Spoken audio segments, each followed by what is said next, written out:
الله أنت القدوس يا الله، أنت الجبار يا الله. نحمده ونصلي على رسوله الكريم اما بعد فاعوذ بالله من الشيطان الرجيم بسم الله الرحمن الرحيم رب اشرح لي صدري ويسر لي امري واحلل عقدة من لساني يفقهوا قولي. آج ہم انشاءاللہ اللہ سبحانہ تعالیٰ کے نام الغنی پر بات کریں گے.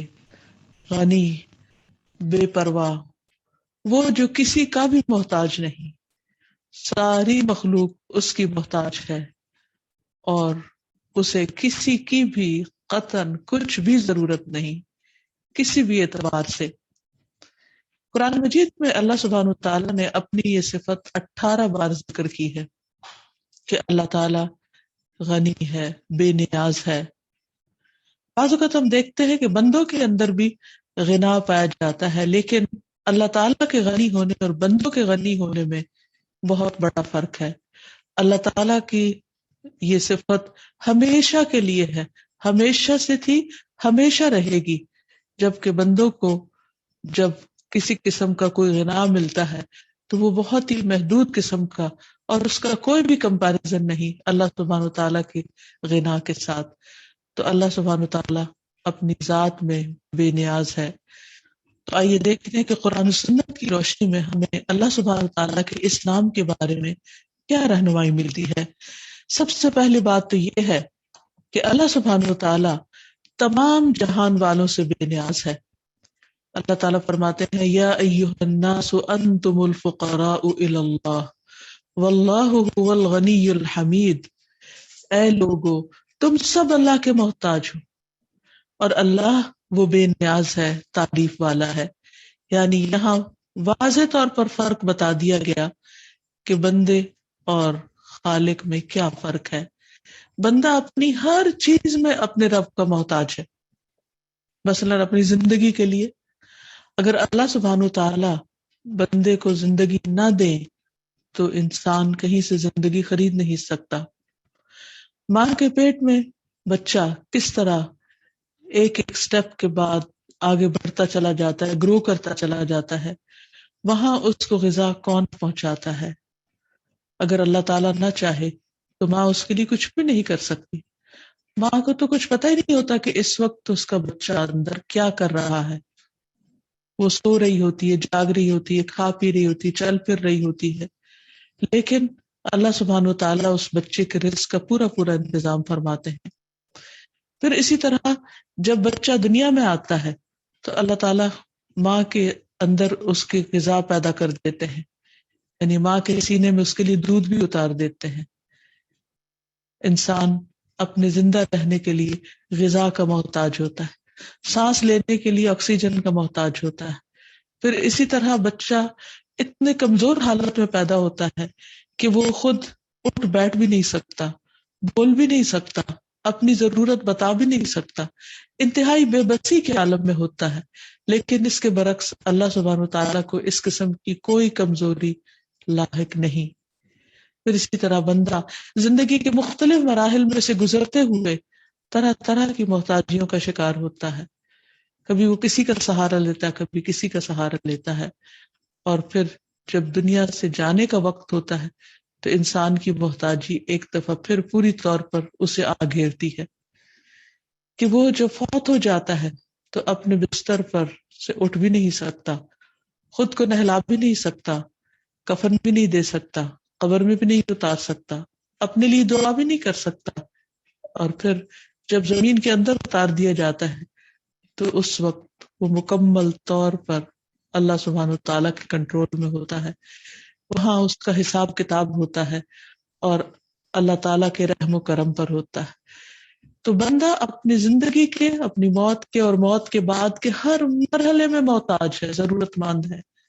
اگر وقتی طور پر اس کو کچھ اختیارات ملتے بھی ہیں تو وہ بہت ناکافی ہیں، اور وہ بھی تنہا ان چیزوں کا مالک نہیں ہوتا. اس کے برعکس اللہ سبحانہ تعالیٰ وہ ساری مخلوق سے مکمل طور پر بے نیاز ہے اور تعریف والا ہے. اللہ سبحانہ تعالیٰ نے زمین و آسمان بنائے، ان کی تخلیق کے وقت اس نے کسی سے کوئی مشورہ نہیں کیا، کسی سے کسی قسم کی کوئی مدد نہیں لی. آدم علیہ السلام کی تخلیق کے وقت کسی سے کوئی مدد نہیں لی، نہ ان کا ناک نقشہ بنانے میں، اور نہ ان کے اندر روح پھونکنے میں، اور نہ روح کے پیدا کرنے میں، کسی طرح بھی. یہ سب اللہ سبحانہ وتعالی اکیلے واحد رب العالمین ہی کا کمال ہے، اور ساری تعریف اسی کے لیے ہے جس نے یہ سب کچھ بنایا اور جس میں کسی اور کا کچھ بھی حصہ نہیں. تو پہلی بات ہمیں یہ سمجھنی چاہیے کہ اللہ تعالیٰ ہر ایک سے بے نیاز ہے، اور پھر سارے جہان والوں سے، زمین والوں سے بھی، آسمان والوں سے بھی، ہر ایک سے بے نیاز ہے. اسے کسی کی بھی مدد کی ضرورت نہیں، اور پھر کوئی بھی اس کا شریک نہیں. فرمایا لا شریک لہ وبذالک امرت وانا اول المسلمین. اس کا کوئی شریک نہیں، کسی چیز کا مجھے حکم دیا گیا اور میں سب سے پہلا فرما بردار ہوں. پھر اسی طرح لہو ما فی السماوات و ما فی الارض، اسی کا ہے جو کچھ آسمانوں میں ہے اور جو زمین میں ہے. وَإِنَّ اللَّهَ لَهُوَ الْغَنِيُّ الْحَمِيدُ، اور بے شک اللہ تعالیٰ وہ تو بے نیاز ہے، تعریف والا ہے. پھر اسی طرح اسے اولاد کی بھی ضرورت نہیں، وہ اس سے بھی بے نیاز ہے. لم یلد ولم یولد، اور کسی قسم کے نہ بیٹے کی نہ بیٹیوں کی اس کو کوئی محتاجی ہے، اور اس کی نہ طلب ہے، نہ خواہش ہے، نہ ضرورت ہے. اور کسی بھی طرح اس نے کسی کو ایسا کوئی لقب دیا ہی نہیں، کوئی ایسا رشتہ بتایا ہی نہیں. پھر اس کو بیوی کی بھی ضرورت نہیں ہے. وَلَمْ تَكُنْ لَهُ صَاحِبَةٌ، اس کی کوئی بیوی تھی ہی نہیں، اور اگر بیوی نہیں تھی تو بیٹا کہاں سے آ گیا. پھر اسی طرح اللہ تعالیٰ کو کسی قسم کی جسمانی بھی کوئی کمزوری لاحق نہیں، اسے نیند اور اونگ کی بھی ضرورت نہیں، اسے تھکاوٹ بھی لاحق نہیں ہوتی، وہ اپنی ذات میں بے نیاز ہے. پھر اسی طرح اس سے کھانے پینے کی بھی ضرورت نہیں ہوتی.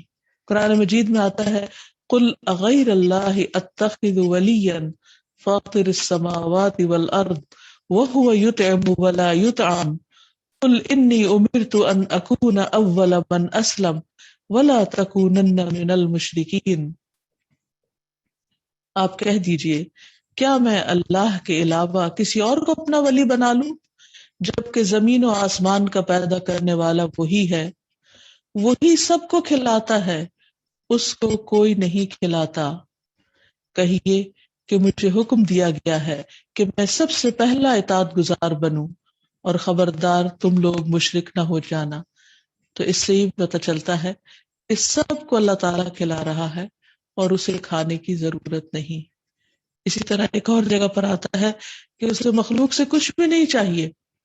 فرمایا وَمَا خَلَقْتُ الْجِنَّ وَالْإِنسَ إِلَّا لِيَعْبُدُونَ، میں نے جن و انس کو اپنی عبادت کے لیے پیدا کیا. مَا أُرِيدُ مِنْهُمْ مِنْ رِزْقٍ، میں ان سے کسی قسم کا کوئی رزق نہیں چاہتا. وَمَا أُرِيدُ أَن يُطْعِمُونَ، اور نہ میں یہ چاہتا ہوں کہ وہ مجھے کھلائیں.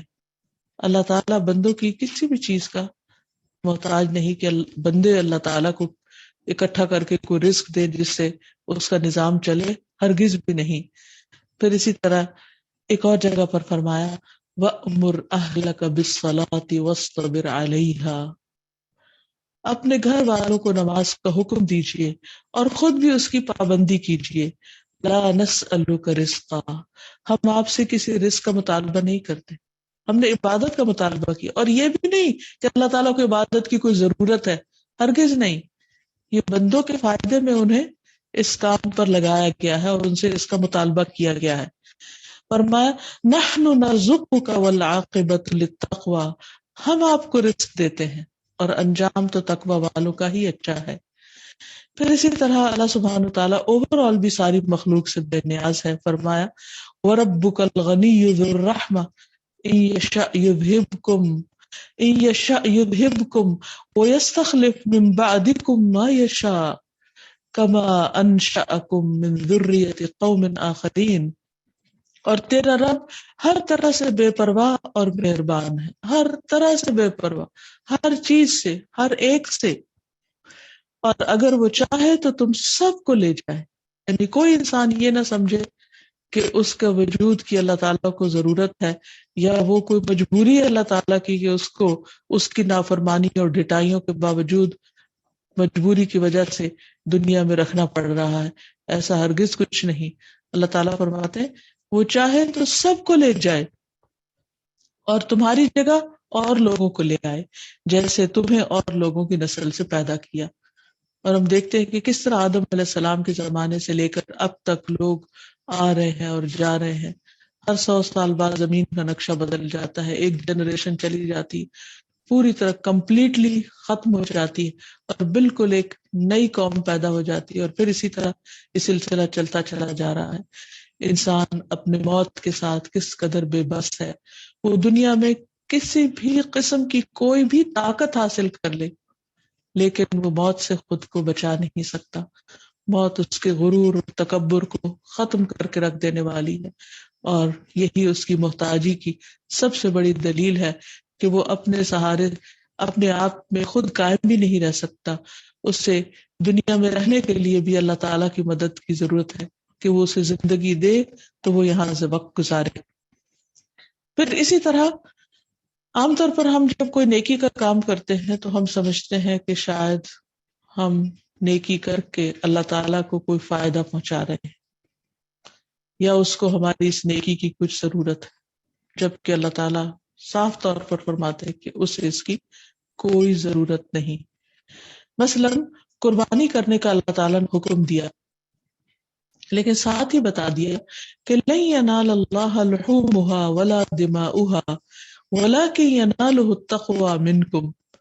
اللہ تعالیٰ کو ان جانوروں کا نہ خون پہنچتا ہے اور نہ گوشت، ہرگز نہیں، کچھ بھی نہیں پہنچتا۔ یعنی انسان جب اللہ کے نام پر بکرا ذبح کرتا ہے تو خون زمین پر گر جاتا ہے، گوشت انسان کھا جاتے ہیں، اللہ تعالیٰ کو اس میں سے کچھ بھی نہیں ملتا، اور نہ اس کو ضرورت ہے، نہ وہ کھاتا ہے، اور نہ ہی اس سے کچھ اور فائدہ اٹھاتا ہے۔ انسان تو ایک بکرا ذبح کرنے کے بعد اس کے ہڈیوں، کھال بال، ہر چیز سے کچھ نہ کچھ فائدہ اٹھا رہے ہوتے۔ اللہ تعالیٰ کو کسی قسم کا کچھ بھی اس میں سے ذرا بھی نہیں چاہیے۔ اور پھر کیا فرمایا؟ وَلَٰكِن يَنَالُهُ التَّقْوَىٰ مِنكُمْ، اس کو تو تمہارا تقویٰ پہنچتا ہے کہ تم اس سے کتنی محبت کرتے ہو اور اس کو اس محبت میں کتنے بہترین طریقے سے اس کی عبادت کرتے ہو اور اس کو چاہتے ہو۔ پھر فرمایا كَذَلِكَ سَخَّرَهَا لَكُمْ لِتُكَبِّرُوا اللَّهَ عَلَىٰ مَا هَدَاكُمْ وَبَشِّرِ الْمُحْسِنِينَ۔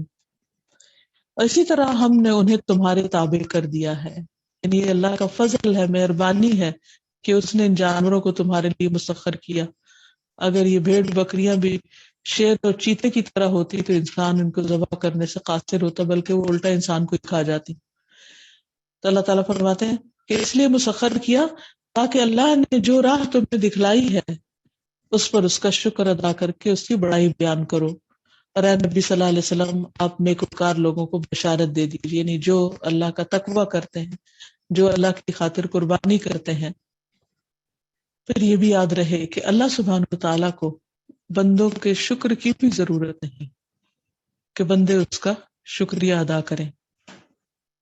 اللہ تعالیٰ فرماتے ہیں وَمَن شَكَرَ فَإِنَّمَا يَشْكُرُ لِنَفْسِهِ، جو شکر کرتا ہے وہ اپنی ذات کے فائدے کے لیے کرتا ہے، یعنی اس کا شکر ادا کرنا اس کے اپنے دل کو سکون دیتا ہے، اس کو خوشی بخشتا ہے۔ اور وَمَن كَفَرَ فَإِنَّ رَبِّي غَنِيٌّ كَرِيمٌ، جس نے ناشکری کی، کفر کیا، تو بے شک میرا رب بے نیاز ہے، عزت والا ہے۔ یعنی دنیا میں تو ایسا ہوتا ہے کہ ایک انسان اگر دوسرے انسان کو ایکنالج نہیں کرتا، اس کو عزت نہیں دیتا، اس کو اپریشیٹ نہیں کرتا، تو دوسرا اس میں اپنی کمی محسوس کرتا ہے یا اپنی بے عزتی محسوس کرتا ہے کہ مجھے دوسرے نے امپورٹنس نہیں دی۔ لیکن اگر ساری دنیا بھی سب سے زیادہ فاجر انسان کی طرح، ناشکر انسان کی طرح بن جائے تو اس سے بھی اللہ تعالیٰ کو کچھ بھی نقصان نہیں ہوتا، اس کی عزت میں، اس کی عظمت میں، اس کی بڑائی میں کچھ بھی کمی واقع نہیں ہوتی، اس کے خزانوں میں کوئی کمی واقع نہیں ہوتی۔ یہ بندوں کا شکر ادا کرنا دراصل ان کے اپنے ہی فائدے میں ہے۔ اسی طرح ایک اور جگہ پر فرمایا ان تکفروا فإن اللہ غنی عنکم، اگر تم کفر کرو، تم ناشکری کرو، تو بے شک اللہ تعالیٰ تم سے بے نیاز ہے. ولا یرضی لعبادہ الکفر، اور وہ اپنے بندوں کے کفر پہ راضی نہیں ہے. اس کو یہ پسند نہیں کہ بندے ایسا رویہ اختیار کریں، لیکن اگر پھر بھی بندے کرتے ہیں تو اس میں اس کا کچھ نقصان بھی نہیں. وَإِن تَشْكُرُوا يَرْضَهُ لَكُمْ، اور اگر تم شکر ادا کرو تو وہ اس بات کو تمہارے لیے پسند کرتا ہے. یعنی اللہ سبحانہ تعالیٰ اپنے شکر گزار بندوں سے محبت کرتا ہے اور ان کے شکر کی قدردانی فرما کر ان کو بہترین اجر سے نوازتا ہے. لیکن اگر کوئی شخص ناشکری کرتا ہے، ناقدری کرتا ہے، تو وہ دراصل اپنے آپ کو ہی نقصان دیتا ہے. اللہ تعالیٰ کا تو کچھ بھی نہیں بگڑتا. پھر اسی طرح کسی کا ہدایت پانا، سیدھے راستے پر آنا، اللہ کی کتاب کو پڑھنا، اس کو سمجھنا، اس میں غور و فکر کرنا، اس کی کتاب کی قدر کرنا، اس پر ایمان رکھنا، اس کے رسول پر ایمان لانا، اس کی بات کو ماننا، یہ اللہ تعالیٰ کو کچھ بھی فائدہ نہیں دیتا. جو انسان یہ راستہ اختیار کرتا ہے وہ دراصل اپنے ہی لیے کرتا ہے. اللہ تعالیٰ فرماتے ہیں قُلْ يَا أَيُّهَا النَّاسُ قَدْ جَاءَكُمُ الْحَقُّ مِنْ رَبِّكُمْ فَمَنِ اهْتَدَى فَإِنَّمَا يَهْتَدِي لِنَفْسِهِ وَمَنْ ضَلَّ فَإِنَّمَا يَضِلُّ عَلَيْهَا وَمَا أَنَا عَلَيْكُمْ بِوَكِيلٍ.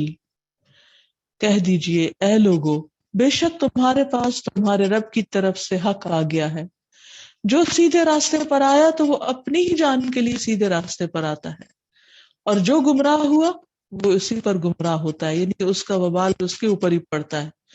اور میں تم پر ہرگز کوئی نگران نہیں ہوں، یعنی میری ذمہ داری صرف پہنچا دینا ہے.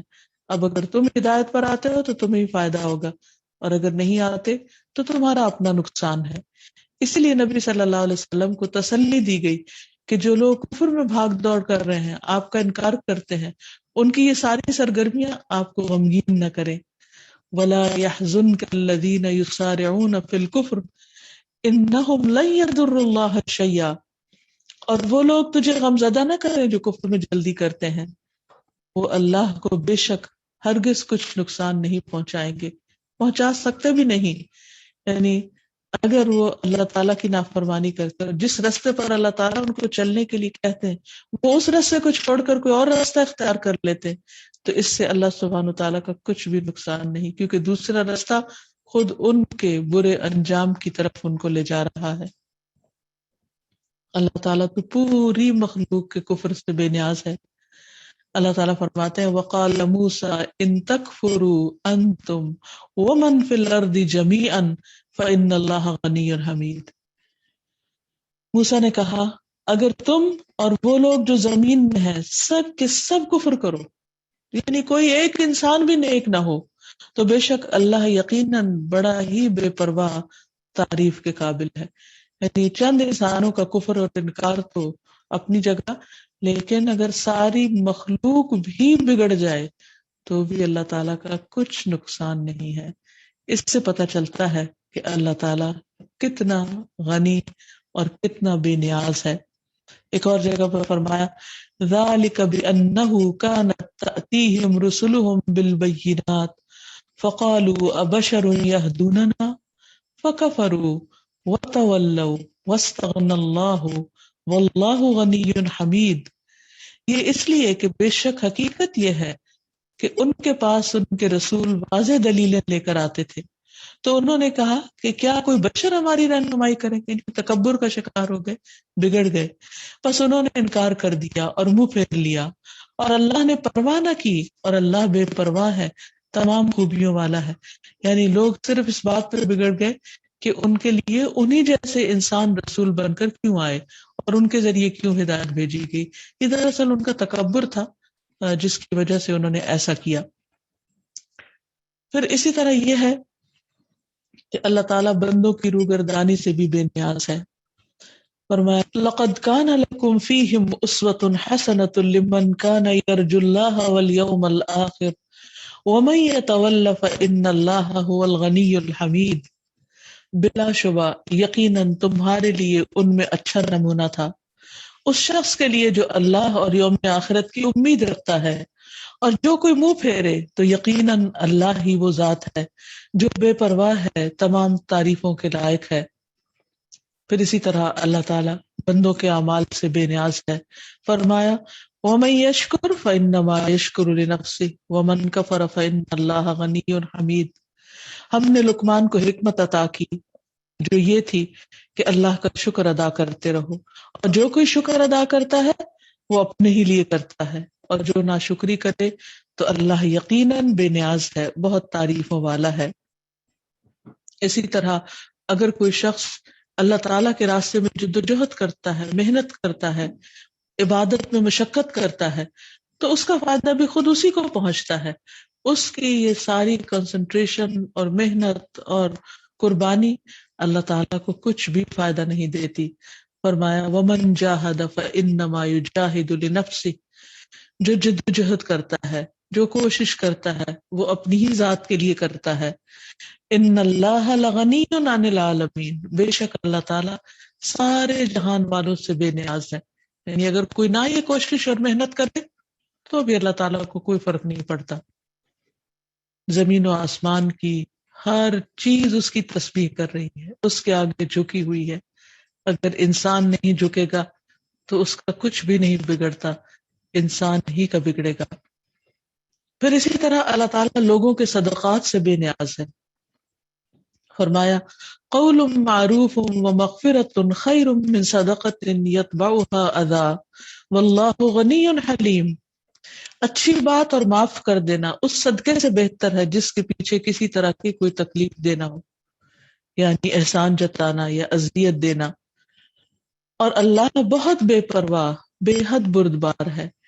یعنی بعض اوقات لوگ اللہ کے نام پر دیتے ہیں اور ساتھ ہی احسان جتاتے ہیں یا تکلیف دیتے ہیں، تو اللہ سبحانہ و تعالیٰ کو ایسے کسی صدقے کی ضرورت نہیں۔ وہ تو اصلاً صدقہ اس کو نہیں چاہیے، لیکن جب اس کا نام لے لیا جاتا ہے تو بھی پھر کسی کا حق نہیں بنتا کہ وہ پھر بندوں سے توقعات رکھے کسی صلے کی یا شکریہ کی، یا پھر اگر بندوں کی طرف سے اسے کوئی رسپانس نہیں ملتا تو وہ ان سے ناراض ہو جائے اور اللہ کے نام پر دینا بند کر دے، تو یہ بات درست نہیں۔ پھر اسی طرح اللہ سبحانہ و تعالیٰ لوگوں کے بخل سے بھی بے نیاز ہے۔ یعنی جب کوئی دیتا ہے تو بھی اللہ کو پرواہ نہیں، اور جب کوئی نہیں دیتا تو بھی اسے کوئی فرق نہیں پڑتا۔ فرمایا الذین یبخلون ویأمرون الناس بالبخل ومن یتول فإن اللہ هو الغنی الحمید۔ جو لوگ بخل کرتے ہیں اور لوگوں کو بخل کا حکم دیتے ہیں، اور جو منہ موڑ جائے تو یقیناً اللہ ہی ہے جو بڑا بے پرواہ ہے، بہت تعریفوں والا ہے۔ یعنی جو لوگ اللہ کے راستے میں خرچ نہیں کرتے اور اگر کوئی اور خرچ کرنے لگے تو اس سے بھی روک دیتے ہیں، تو اللہ سبحانہ تعالیٰ کو اس سے کچھ بھی نقصان نہیں ہوتا، کیونکہ جب کوئی کرتا ہے تو اپنے فائدے کے لیے کرتا ہے، اور جب کوئی نہیں کرتا تو خود ہی کو نقصان دے رہا ہوتا ہے، اللہ تعالیٰ کا کچھ بھی نقصان نہیں ہوتا۔ فرمایا ہاں انتم ہؤلاء تدعون لتنفقوا فی سبیل اللہ فمنکم من یبخل ومن یبخل فانما یبخل عن نفسه واللہ الغنی وانتم الفقراء وان تتولوا یستبدل قوما غیرکم ثم لا یکونوا امثالکم۔ سنو، تم وہ لوگ ہو جنہیں اللہ کی راہ میں خرچ کرنے کی دعوت دی جاتی ہے کہ آؤ فی سبیل اللہ اپنے مال خرچ کرو، پھر تم میں سے کوئی بخل کرنے لگتا ہے، وہ نہیں دینا چاہتا کیونکہ اس سے دنیا کا کوئی بینیفٹ نظر نہیں آ رہا ہوتا۔ حالانکہ جو بخل کرتا ہے وہ اپنے آپ ہی سے بخل کرتا ہے، یعنی خود ہی کو نقصان دیتا ہے، اور اللہ تو بے نیاز ہے اور تم ہی اس کے محتاج ہو، تمہیں ضرورت ہے خرچ کرنے کی، اللہ تعالیٰ کو لینے کی نہیں ہے۔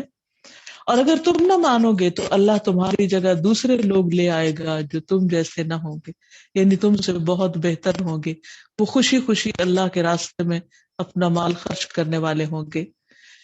پھر اسی طرح اللہ سبحانہ و تعالیٰ اس بات سے بھی بے نیاز ہے کہ کوئی اپنے نفس کو مشقت میں ڈالے۔ اللہ تعالیٰ کو خوش کرنے کے لیے خود کو ٹارچر کرنے کی ضرورت نہیں۔ حضرت انس روایت کرتے ہیں کہ نبی صلی اللہ علیہ وسلم نے ایک بوڑھے کو دیکھا جو اپنے بیٹوں کے سہارے چل رہا تھا، تو آپ نے فرمایا اس کا کیا حال ہے؟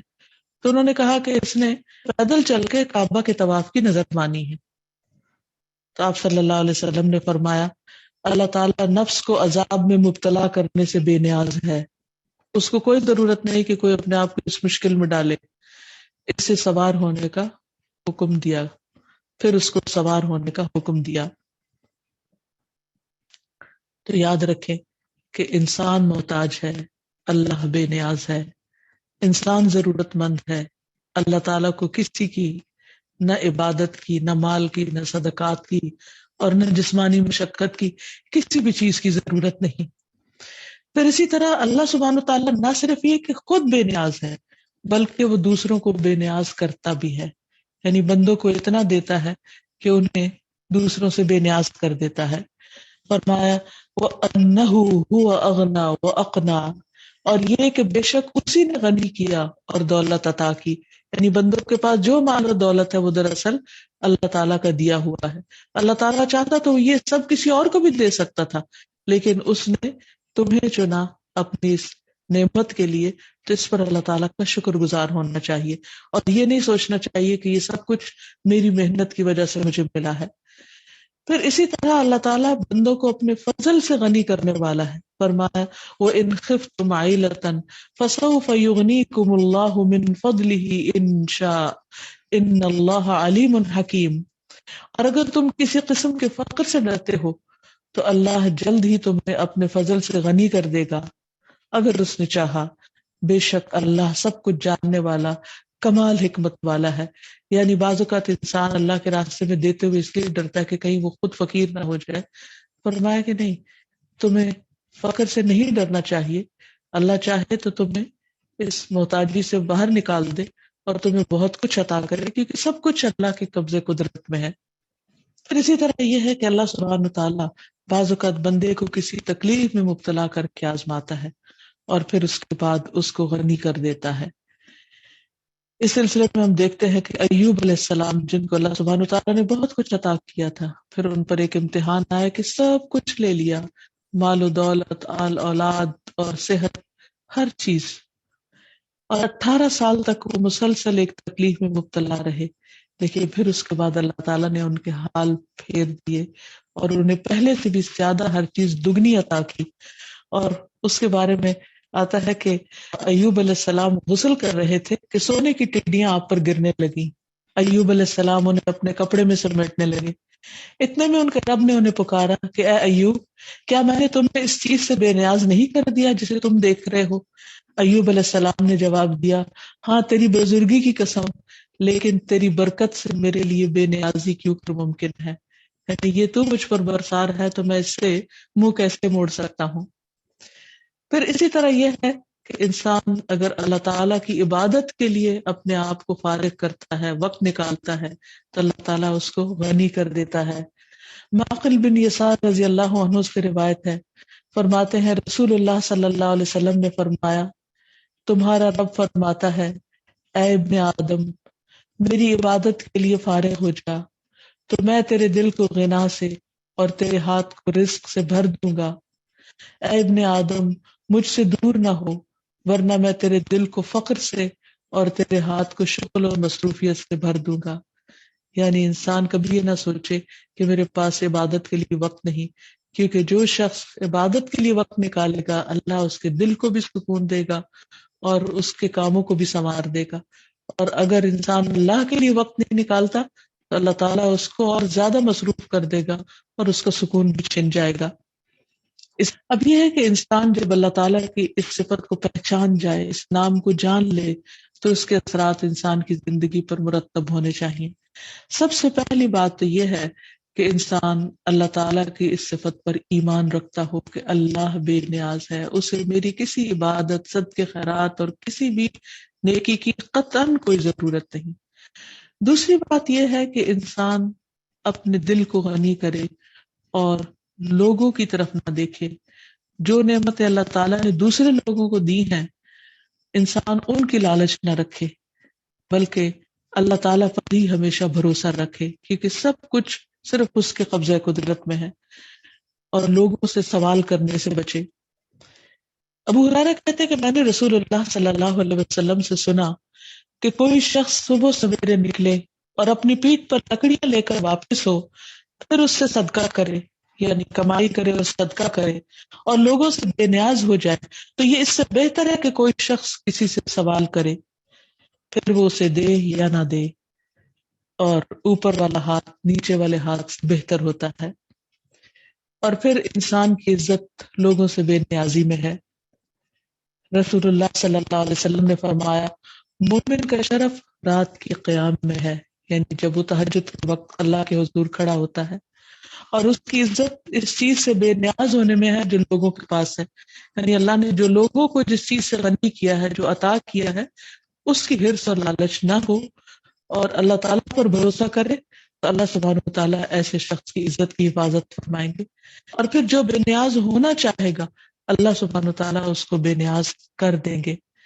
رسول اللہ صلی اللہ علیہ وسلم نے فرمایا، جو شخص سوال کرنے سے بچتا ہے تو اللہ تعالیٰ بھی اسے سوال کرنے سے محفوظ رکھتا ہے، اور جو شخص بے نیازی برتتا ہے تو اللہ تعالیٰ اسے بے نیاز بنا دیتا ہے، یعنی پھر لوگوں کا محتاج نہیں کرتا، اور ایسے شخص سے اللہ تعالیٰ محبت بھی کرتا ہے۔ حدیث میں آتا ہے، ان اللہ یحب العبد التقی الغنی، بے شک اللہ تعالیٰ ایسے بندے سے محبت رکھتا ہے جس کے اندر تقویٰ ہو، جس کے اندر غنا ہو، یعنی لالچ نہ ہو، حرص نہ ہو، دوسروں کے مال پر نظر نہ ہو۔ پھر اسی طرح اصل غنا دل کا غنا ہوتا ہے، کہ بعض اوقات انسان کے پاس بہت کچھ ہوتا ہے لیکن اس کی حرص ختم نہیں ہوتی، اس کی لالچ ختم نہیں ہوتی، اور بعض اوقات انسان کے پاس صرف ضرورت کا ہوتا ہے لیکن وہ سمجھتا ہے کہ اس کے پاس سب کچھ ہے، وہ بادشاہ ہے۔ تو انسان کو اس چیز کے لیے بھی دعا کرنی چاہیے کہ اللہ تعالیٰ دل سے ہر قسم کی حرص نکال کر انسان کے اندر غنا پیدا کرتے، کیونکہ رسول اللہ صلی اللہ علیہ وسلم نے فرمایا، امیری یہ نہیں کہ سامان زیادہ ہو، بلکہ امیری یہ ہے کہ دل غنی ہو، یعنی دل کے اندر ایک کنٹینٹمنٹ ہو، قناعت ہو۔ رسول اللہ صلی اللہ علیہ وسلم نے یہ بھی فرمایا، مالداری کو غنا نہیں کہتے، غنا تو دل کا ہوتا ہے۔ جب اللہ کسی بندے کے حق میں خیر و بھلائی کا ارادہ کرتا ہے تو اس کے نفس میں غنا اور دل میں تقویٰ پیدا کر دیتا ہے، اور جب اللہ کسی بندے کے حق میں شر کا ارادہ کرتا ہے تو اس کی فقیری کو اس کی پیشانی میں رکھ دیتا ہے، یعنی وہ ہر وقت پریشان رہتا ہے، اس کا دماغ کسی وقت بھی اپنی محتاجی کے خیال سے باہر نکلتا ہی نہیں۔ پھر اسی طرح ابو ذر رضی اللہ تعالیٰ عنہ سے مروی ہے کہ رسول اللہ صلی اللہ علیہ وسلم نے فرمایا، اے ابو ذر، تم مال کی کثرت کو مالداری سمجھتے ہو، یعنی تم یہ سمجھتے ہو کہ کسی کے پاس بہت کچھ ہے تو وہ مالدار ہے؟ میں نے عرض کیا، ہاں اللہ کے رسول صلی اللہ علیہ وسلم۔ آپ نے فرمایا، اور کیا مال کی کمی کو فقر سمجھتے ہو کہ کسی کے پاس نہیں تو وہ غریب ہے؟ میں نے عرض کیا، جی ہاں اللہ کے رسول صلی اللہ علیہ وسلم۔ آپ نے فرمایا، مالداری دل کی مالداری ہے، الغنا غنا نفس، اور فقر بھی دل کا فقر ہے، یعنی دل کے اندر انسان کے پریشانی رہے اور ہر وقت اپنی محتاجی اور کمی کا احساس رہے۔ جہاں ایک طرف انسان کے دل میں لالچ کا نہ ہونا اس کے لیے فائدہ مند ہے، پسندیدہ ہے، وہاں دوسری طرف مال کی رغبت یا مال کا ہونا برا نہیں، اگر انسان کے اندر تقویٰ ہو اور انسان اسے خیر اور بھلائی کے کاموں میں خرچ کر رہا ہو یا کرنا چاہتا ہو۔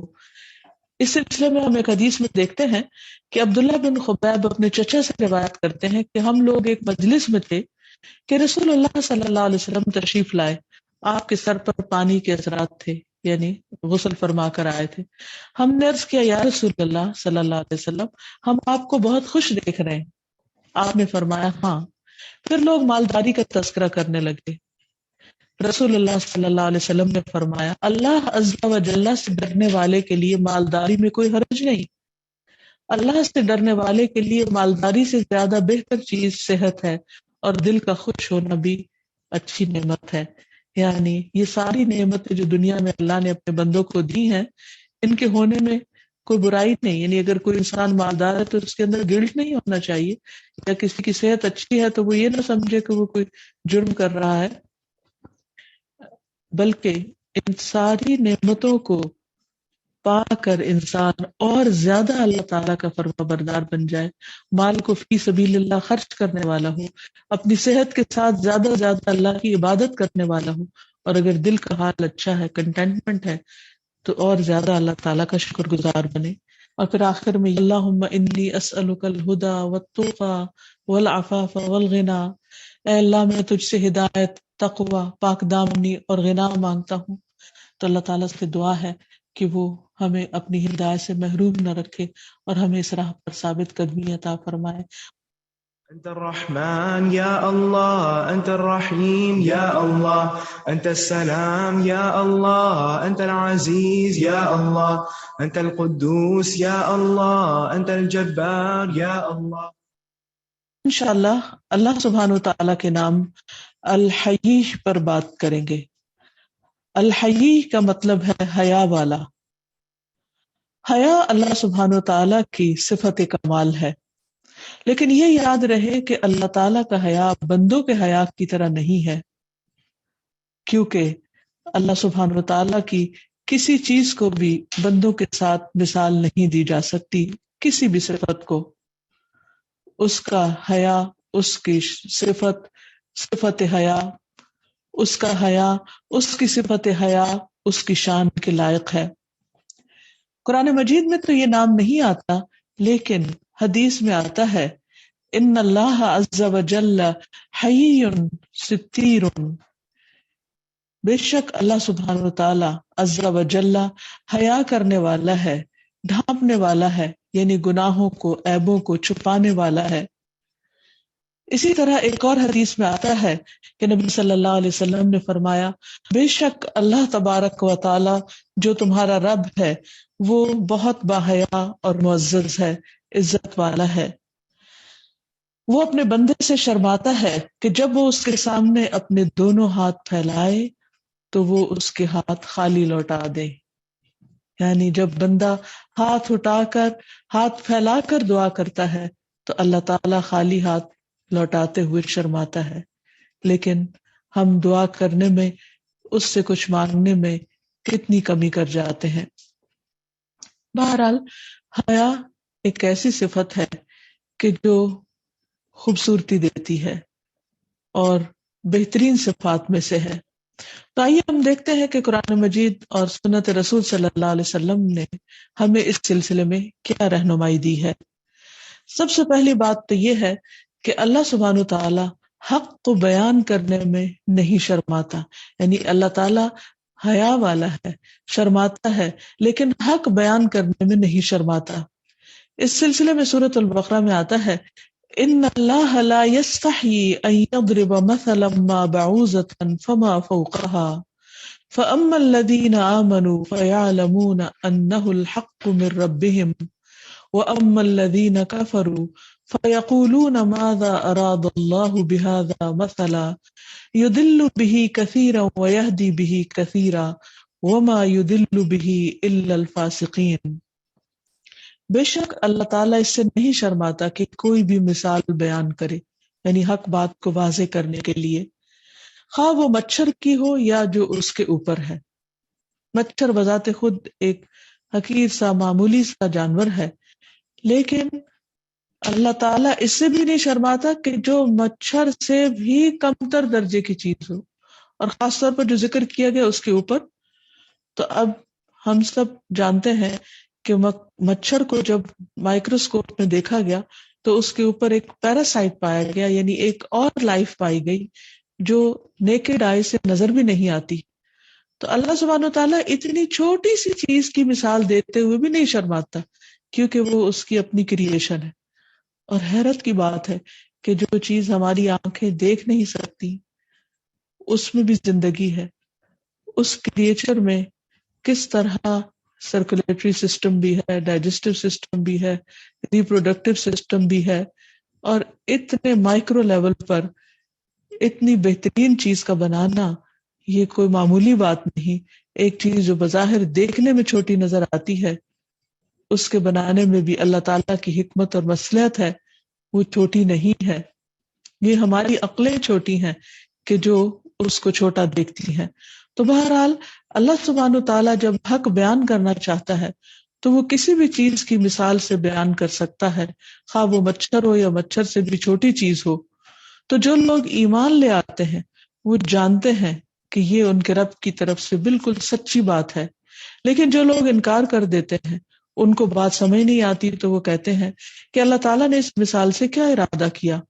اس طرح اللہ تعالیٰ کچھ لوگوں کو ایک ہی مثال کے ذریعے ہدایت دیتا ہے اور اسی کے ذریعے دوسروں کو گمراہ کر دیتا ہے، اور وہ نہیں گمراہ کرتا مگر فاسقوں کو، نافرمان لوگوں کو، جو اللہ تعالیٰ کو نہیں پہچانتے، اللہ تعالیٰ کو نہیں مانتے یا اس کے احکامات کو نہیں مانتے۔ اسی طرح یہ یاد رہے کہ اللہ سبحانہ وتعالیٰ ایمان والوں کو بات سمجھاتے ہوئے بھی نہیں شرماتا۔ نبی صلی اللہ علیہ وسلم کے زمانے میں عرب لوگ بہت سے ادب آداب سے خالی تھے۔ قرآن مجید میں نبی صلی اللہ علیہ وسلم کے جو فرائض منصبی بتائے گئے ان میں سے ایک لوگوں کو قرآن اور حکمت کی تعلیم دینا اور دوسرے ان کا تزکیہ کرنا۔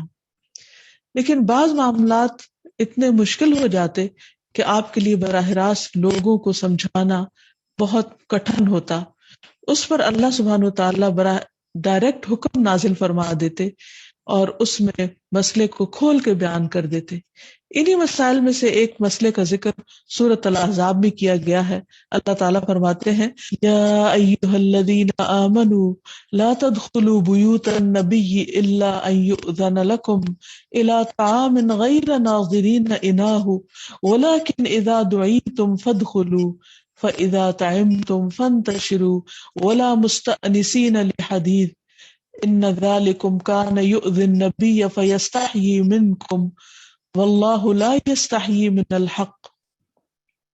اے ایمان والو، نبی کے گھروں میں نہ چلے جایا کرو الا یہ کہ تمہیں اجازت دی جائے، اور کھانے کی تیاری کا انتظار نہ کرنے لگو، البتہ جب تمہیں کھانے پر بلایا جائے تو آؤ، اور جب کھا چکو تو چلے جاؤ، اور باتوں میں دل لگائے وہیں نہ بیٹھے رہو۔ تمہاری یہ بات نبی کے لیے تکلیف دہ تھی مگر تم سے شرم کی وجہ سے کچھ نہ کہتے تھے، اور اللہ حق بات کہنے سے نہیں شرماتا۔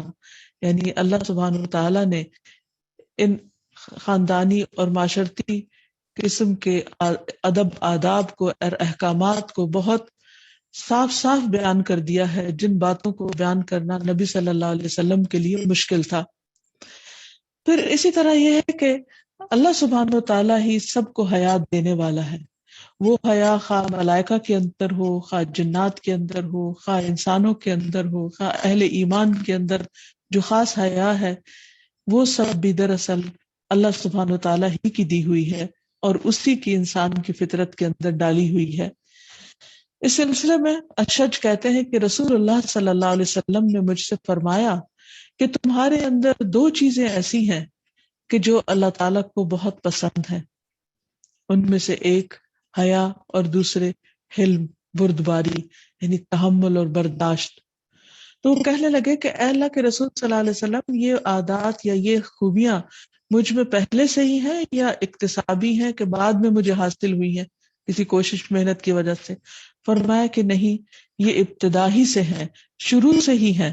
میں نے کہا کہ اس اللہ کا شکر ہے کہ جس نے مجھے فطری طور پر یہ خوبیاں عطا فرمائی، تو اس کو پسند بھی کرتا ہے۔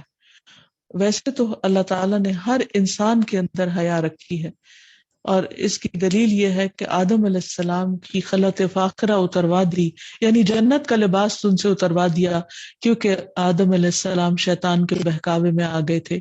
تو اس کے بعد کیا ہوا؟ انہوں نے فوراً جنت کے درختوں کے پتوں سے اپنے آپ کو ڈھانپنا شروع کر دیا، کیونکہ حیا انسان کی فطرت میں ہے، وہ بے لباس نہیں رہ سکتا، لباس انسان کی ضرورت ہے۔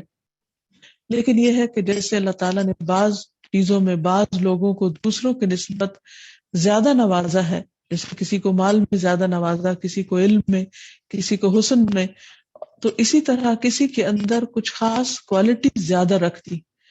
تو اشد جو تھے ان کے اندر اللہ تعالیٰ نے صبر و برداشت، تحمل، حلم کی خوبی اور اس کے ساتھ ساتھ حیا کی خوبی رکھ دی، جو دوسروں کے مقابلے میں زیادہ تھی، ورنہ ایک درجے کی حیا تو سب کے اندر اللہ تعالیٰ نے رکھی ہی ہے۔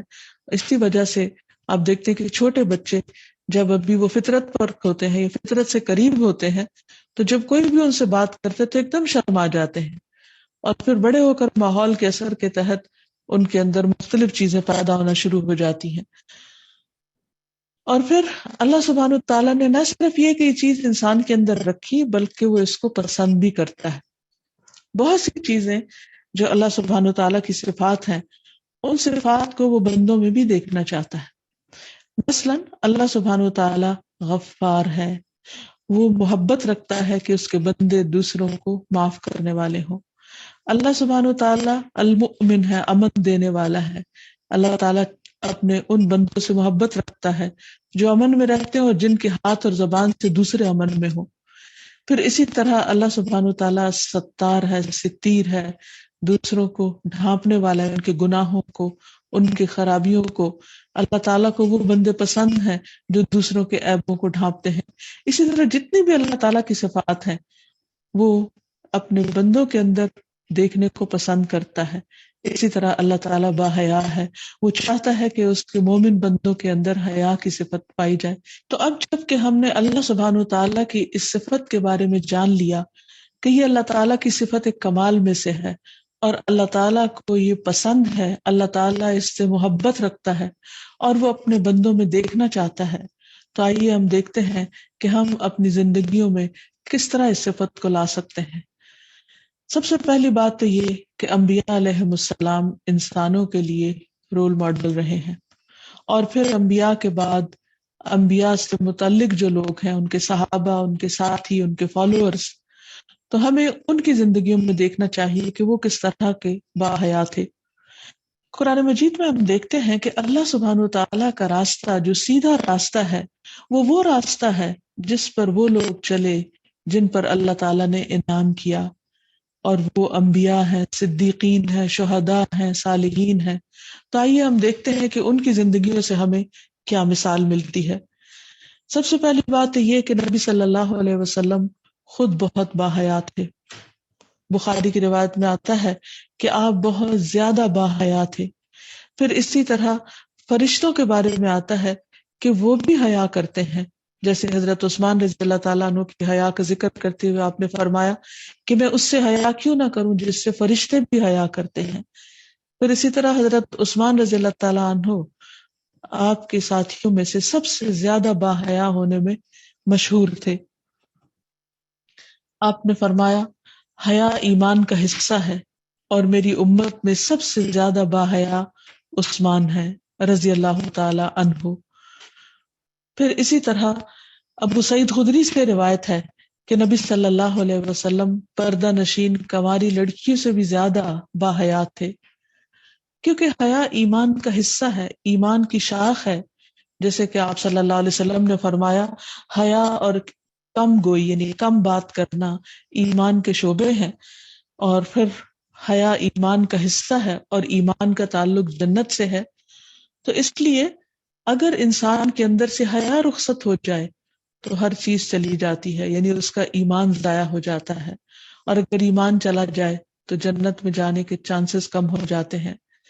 پھر اسی طرح آپ صلی اللہ علیہ وسلم نے یہ بھی فرمایا کہ حیا اور ایمان کو ایک دوسرے کے ساتھ یکجا کر دیا گیا ہے، یعنی دونوں کو مکس کر دیا گیا ہے، لہٰذا جب ان دونوں میں سے ایک چیز اٹھائی جاتی ہے تو دوسری ساتھ ہی چلی جاتی، یعنی اگر کسی کے اندر سے حیا جاتا ہے تو ایمان بھی چلا جاتا ہے، اور اگر ایمان جاتا ہے تو حیا بھی رخصت ہو جاتی ہے۔ اور پھر یہ کہ اسلام کی پہچان ہے حیا، اس کی ایک خصوصی علامت ہے۔ دنیا میں جتنی بھی قومیں ہیں، جتنے بھی کلچرز ہیں، جتنے بھی ریلیجنز ہیں، ان سب میں آپ دیکھیے کہ اس کے مقابلے میں اسلام کی جو تعلیمات ہیں، خواہ وہ لباس سے متعلق ہیں، خواہ وہ کھانے پینے سے متعلق ہیں، یا گفتگو کے آداب سے متعلق ہیں، یا بڑوں کی عزت اور رسپیکٹ سے متعلق ہیں، یہ تمام چیزیں حیا سے متعلق ہیں اور ان میں ہمیں حیا کی جھلک ملتی ہے۔ پھر اسی طرح یہ کہ حیا کمزوری نہیں ہے، جیسے کہ بعض لوگ سمجھتے ہیں کہ حیا کرنے سے انسان ویک ہو جاتا ہے یا دوسرے اس کو دبا سکتے ہیں، تو اس لیے وہ بدتمیزی کے ساتھ دوسروں کے ساتھ بات کرے یا دوسروں کی عزت اور احترام نہ کرے، تو یہ بات سراسر غلط ہے۔ رسول اللہ صلی اللہ علیہ وسلم نے فرمایا جس چیز میں بھی حیا پائی جاتی ہو وہ اسے زینت بخش دیتی ہے. یعنی انسان کے اخلاق میں، انسان کے معاملات میں، اس کی چال ڈھال میں، اس کے رکھ رکھاؤ میں، اس کے دوسروں کے ساتھ تعلقات میں اگر ایک حیا کا عنصر پایا جاتا ہو تو ہر چیز خوبصورت ہو جاتی ہے. اور اگر انسان مثلاً اس کی چال کے اندر ایک تکبر ہے اور کسی کی پرواہ نہیں کرتا انسان، یا پھر انسان کی گفتگو کے اندر ایسے الفاظ فحش موجود ہیں یا ایسے بات جس میں رسپیکٹ نہیں، تو یہ تمام چیزیں انسان کے اخلاق کو، کردار کو بدنما کر دیتی ہیں. پھر اسی طرح یہ کہ نہ صرف یہ کہ دنیا کے اعتبار سے بلکہ آخرت کے اعتبار سے بھی حیا انسان کو فائدہ پہنچانے والی ہے. قرہ بن مزنی سے روایت ہے کہ ہم رسول اللہ صلی اللہ علیہ وسلم کے پاس تھے تو آپ کے پاس حیا کا ذکر کیا گیا. صحابہ نے کہا اے اللہ کے رسول، حیا دین کا حصہ ہے. رسول اللہ صلی اللہ علیہ وسلم نے فرمایا بلا شبہ حیا پاک دامنی اور عاجز ہونا ہے، دل کا عجز نہیں بلکہ زبان کا عاجز ہونا، اور اچھی سمجھ ایمان میں سے ہے. بلا شبہ یہ چیزیں آخرت کے نفع کو زیادہ کر دیتی ہیں اور دنیا میں کمی کر دیتی ہیں. ان سے دنیا میں جو کمی ہوتی ہے اس سے آخرت میں زیادہ نفع ہوتا ہے. اور بلا شبہ بخل، بدکاری اور بدگوئی یعنی بد کلامی نفاق میں سے ہے، ہپوکریسی میں سے ہے. اور بلا شبہ یہ چیزیں آخرت کا نقصان کرتی ہیں اور دنیا میں زیادتی کرتی ہیں، اور ان سے ہونے والا آخرت کا نقصان اس سے زیادہ ہے جو دنیا میں یہ زیادتی کرتی ہیں.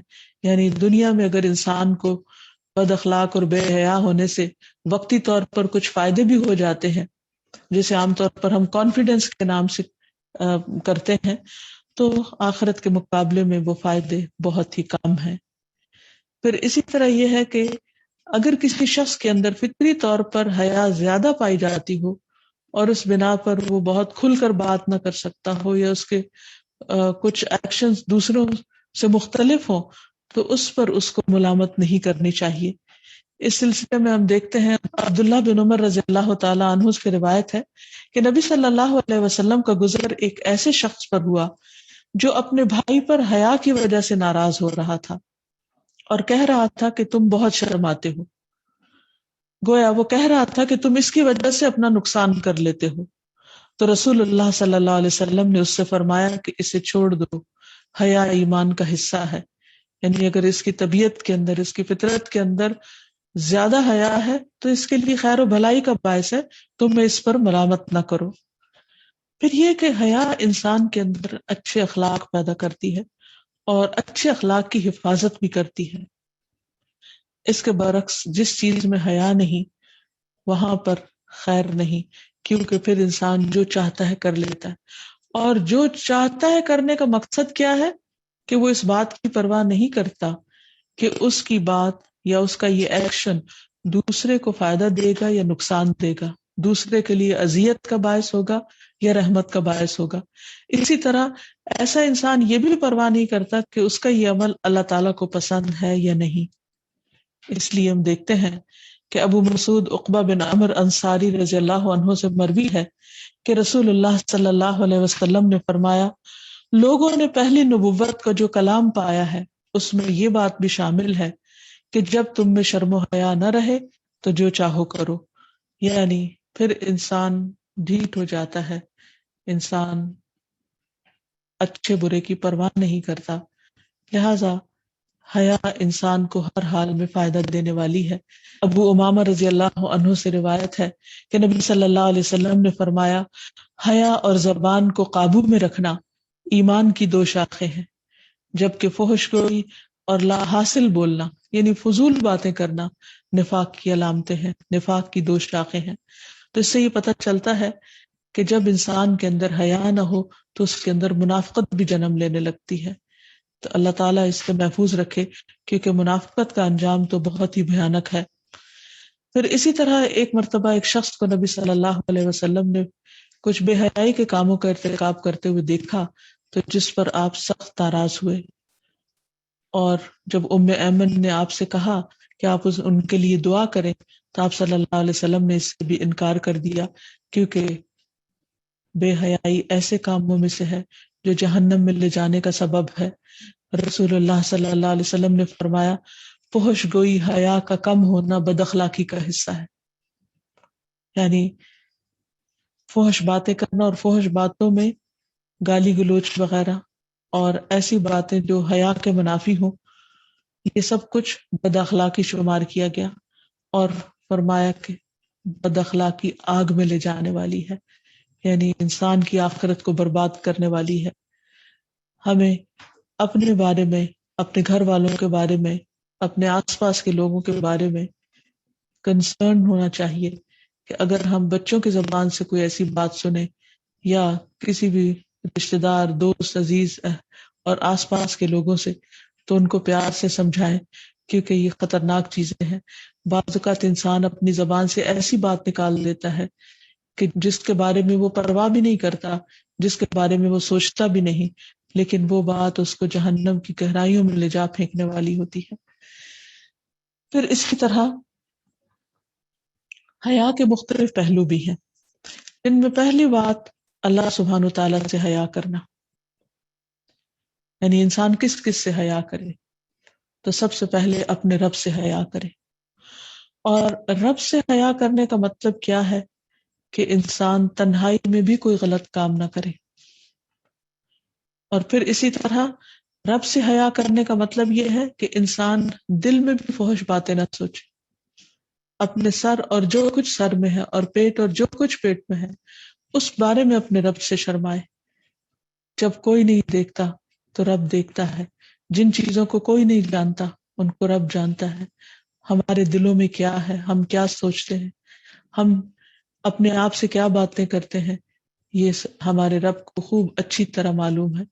تو اس لیے اصل تقویٰ اور تزکیہ اسی چیز کا نام ہے کہ انسان تنہائی میں بھی ایک اچھا انسان ہو۔ اس چیز کو جج کرنے کے لیے انسان اپنے آپ کو مختلف جگہوں پہ ٹیسٹ کر سکتا ہے۔ کس طرح؟ اس کا طریقہ ایک حدیث میں بتایا گیا ہے، سعید بن یزید سے روایت ہے کہ ایک آدمی نے کہا اے اللہ کے رسول صلی اللہ علیہ وسلم مجھے وصیت کیجیے۔ آپ نے فرمایا میں تمہیں وصیت کرتا ہوں کہ اللہ عز و جل سے اسی طرح حیا کرو جس طرح تم اپنی قوم کے نیک آدمی سے حیا کرتے ہو۔ یعنی انسان جب کسی بڑے انسان کو دیکھتا ہے جس کا اس کے دل میں کوئی عزت اور وقار ہوتی ہے تو اس کے سامنے بہت احتیاط سے بات کرتا ہے۔ فرمایا کہ اسی طرح جیسے تم انسانوں سے شرماتے ہو تو اللہ تعالیٰ تو اس سے زیادہ حقدار ہے کہ اس سے شرمایا جائے۔ جب ہم کسی محفل میں ایسی کوئی حرکت نہیں کرتے کہ جس سے ہمیں شرمندگی کا احساس ہو یا ہمارے لیے امبیرسمنٹ کا باعث ہو، تو پھر تنہائی میں بھی ایسے کاموں سے پرہیز کرنا چاہیے کہ جو شرمندگی کا باعث ہو، کیونکہ تنہائی میں جب کوئی نہیں دیکھتا تو اللہ رب العزت دیکھ رہا ہوتا ہے، اور اللہ تعالیٰ سب سے زیادہ حقدار ہے اس بات کا کہ اس سے حیا کی جائے۔ اور اللہ تعالیٰ سے حیا کے تقاضے میں جو بات آتی ہے وہ یہ کہ انسان اپنے اندر کے خیالات کا جائزہ لیتا رہے اور ان کا تزکیہ کرتا رہے، اور موت کے بعد ہڈیوں کے گل سڑ جانے کو یاد رکھے کہ قبر میں اس کا انجام کیا ہونے والا ہے۔ آپ نے فرمایا اور جو آخرت کی کامیابی چاہے گا وہ دنیا کی زینت کو ترک کر دے گا، اور جس نے ایسا کیا اس نے اللہ کا حیا کرنے کا حق ادا کر دیا۔ یعنی انسان ایسا لباس نہ پہنے جو بظاہر وقت کے تقاضوں کے مطابق ایک خوبصورت لباس ہو لیکن حیا کے منافی ہو، جس میں انسان کا جسم نظر آ رہا ہو یا انسان کے فگرز بہت نمایاں دکھائی دے رہے ہوں، تو ایسا لباس جو اللہ تعالیٰ کو پسند نہ ہو اور جس کو پہن کر اللہ تعالیٰ انسان پر نظر رحمت نہ کرے، تو اس سے پرہیز کرنے کی ضرورت ہے۔ اللہ تعالیٰ کے بعد دوسری چیز بندوں سے حیا ہے، مخلوق سے حیا۔ حضرت عائشہ بیان کرتی ہیں کہ ابو بکر رضی اللہ تعالیٰ عنہ نے نبی صلی اللہ علیہ وسلم سے اندر آنے کی اجازت چاہی۔ آپ حضرت عائشہ کے بستر پر حضرت عائشہ کی چادر لپیٹے ہوئے لیٹے ہوئے تھے۔ آپ نے اندر آنے کی اجازت دے دی۔ ابو بکر آئے اور اپنی حاجت پوری کر کے چلے گئے، جو کام تھا ان کو آپ سے وہ کر کے چلے گئے، اور آپ اسی طرح لیٹے ہوئے تھے۔ تھوڑی دیر کے بعد حضرت عمر نے دروازہ کھٹکھٹایا اور آپ اسی حالت میں تھے کہ حضرت عمر رضی اللہ تعالیٰ عنہ تشریف لائے اور آپ اسی طرح لیٹے رہے۔ وہ آئے، اپنا کام کیا اور چلے گئے۔ اس کے بعد حضرت عثمان رضی اللہ تعالیٰ عنہ نے اندر آنے کی اجازت مانگی، تو جب انہوں نے اجازت مانگی تو آپ اٹھ کر بیٹھ گئے. حضرت عائشہ سے فرمایا تم بھی اپنے کپڑے سمیٹ لو. میں نے آپ سے اپنی ضرورت پوری کی، یعنی حضرت عثمان نے اپنی ضرورت پوری کی اور چلے گئے. حضرت عائشہ کہتی ہیں کہ میں نے کہا یا رسول اللہ، آپ ابو بکر اور عمر آنے پر اس طرح نہیں چونکے جس طرح عثمان رضی اللہ تعالیٰ عنہ کے آنے پر چونکے. فرمایا عثمان بڑے حیا والے آدمی ہیں، مجھے ڈر ہوا کہ اگر میں نے اسی حال پر ان کو اندر آنے کی اجازت دے دی تو وہ اپنی حاجت بھی مجھ سے نہ کہہ سکیں گے، یعنی مجھے اس طرح لیٹا ہوا دیکھ کر وہ مجھ سے بات بھی نہ کر سکیں گے. تو اسی طرح ایک انسانوں کے درجے ہوتے ہیں، والدین اور بڑے لوگ جو ہم سے عمر میں بڑے ہوں ان کے ساتھ حیا کرنے کا تقاضا کچھ اور ہے. پھر اسی طرح اپنے جیسے لوگ یا اپنے سے چھوٹے لوگ یا پھر اپوزٹ سیکس، یعنی مردوں کا عورتوں سے حیا کرنا، عورتوں کا مردوں سے حیا کرنا، تو ان تمام چیزوں کے اپنے اپنے درجات ہیں، تو ان کو مد نظر رکھنا ضروری ہے. پھر اسی طرح لوگوں سے سوال کرنے میں حیا کرنا، یہ بھی بہت ضروری ہے، کیونکہ بھیک مانگنا بھی بے حیائی کے کاموں میں سے ہے. نبی صلی اللہ علیہ وسلم نے فرمایا کہ مسکین وہ نہیں جسے ایک دو لقمے در بدر پھرائیں، یعنی وہ چھوٹی چھوٹی چیز مانگتا پھر رہا ہے. مسکین تو وہ ہے جس کے پاس مال نہیں، کچھ بھی نہیں، لیکن اس سے سوال سے شرم آتی ہے، وہ کسی کے آگے ہاتھ نہیں پھیلاتا اور وہ لوگوں سے چمٹ چمٹ کر نہیں مانگتا، کیونکہ مانگنے میں، سوال کرنے میں اس کو حیا مانے ہیں. پھر اسی طرح جیسے مرد اور عورت کے حیا کرنے کی بات ہے، تو اس میں نامحرم مردوں سے بات کرتے وقت اور اسی طرح مردوں کے لیے نامحرم عورتوں سے بات کرتے وقت اسلام نے کچھ حدود مقرر کی ہیں، ان کا لحاظ رکھنا ضروری ہے. اور اس سلسلے میں قرآن مجید میں آتا ہے، قرآن مجید میں اللہ تعالیٰ فرماتے ہیں قُل لِّلْمُؤْمِنِينَ يَغُضُّوا مِنْ أَبْصَارِهِمْ وَيَحْفَظُوا فُرُوجَهُمْ، مومن مردوں سے کہہ دیجئے کہ وہ اپنی نگاہیں جھکائیں اور اپنی شرمگاہوں کی حفاظت کریں. اسی طرح مومن عورتوں سے بھی کہا گیا قُل لِّلْمُؤْمِنَاتِ يَغْضُضْنَ مِنْ أَبْصَارِهِنَّ وَيَحْفَظْنَ فُرُوجَهُنَّ، کہ آپ مومن عورتوں سے کہہ دیجئے کہ وہ اپنی نگاہیں جھکا کر رکھیں اور اپنی شرمگاہوں کی حفاظت کریں. پھر اسی طرح اپنے سے بڑے کو آنکھ بھر کے نہ دیکھنا، یعنی بڑوں کی جہاں تک عزت اور احترام کا تعلق ہے تو اس میں انسان کی نگاہوں میں بھی ادب اور احترام ہونا چاہیے. جہاں تک نظروں کی حفاظت کا تعلق ہے تو نبی صلی اللہ علیہ وسلم نے فرمایا مجھے 6 چیزوں کی ضمانت دو، میں تمہیں جنت کی ضمانت دیتا ہوں.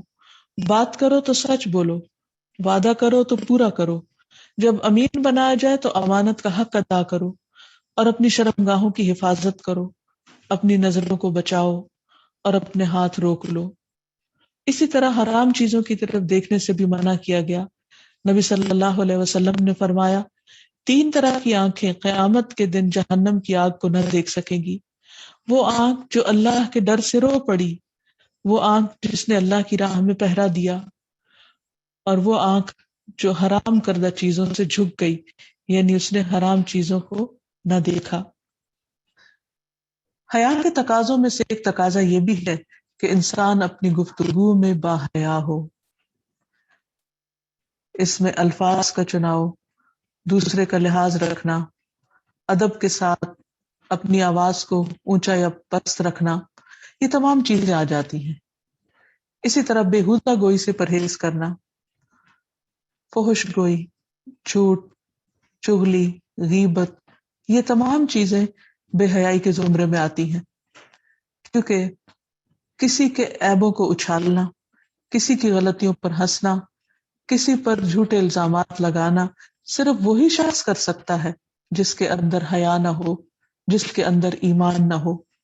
جس کے اندر ایمان اور تقویٰ ہوگا وہ اپنی زبان کو کنٹرول میں رکھے گا اور اپنی زبان سے ایسی کوئی بات نہیں نکالے گا کہ جو حیا کے تقاضے کے منافی ہو. پھر اسی طرح رسول اللہ صلی اللہ علیہ وسلم نے فرمایا مومن لان تان کرنے والا، فحش گو اور بےہودہ گو نہیں ہوتا.